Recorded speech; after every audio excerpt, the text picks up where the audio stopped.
time. Many times, the annual crop, very high productivity for the first few years. Then due to the landscape degradation, those yields go down. If we can maintain moderate yields for longer, that's far better than high yields for short periods of time. Pests and disease. Actually, perennials are often inherently more resistant to pests and disease.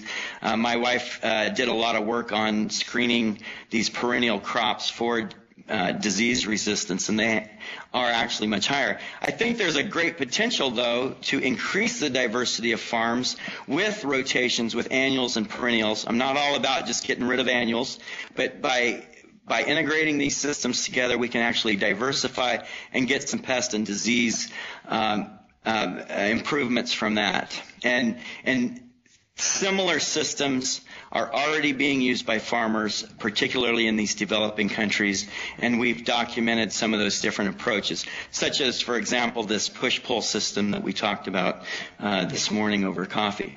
And of course, as that Nepalese plant breeder pointed out, these wide crosses between the wild perennials and the annuals can introduce some novel disease pathways. The plant breeders have said, well, the trouble is going to be not with them being weedy, but through the improvements in agronomy, we need to get them to where they're robust for several years. They're less worried about a runaway perennial monster.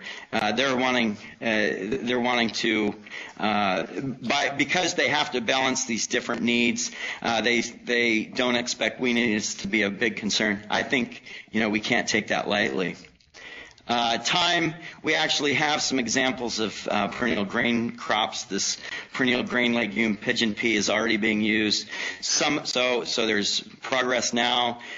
Just some estimates that I come up with for perennial sorghum and rice. We'll have some solid field trials, I think, within 5 years, maybe farmer ready within 15. It's hard to tell. Plant breeding tools are changing so rapidly, giving us much greater hope.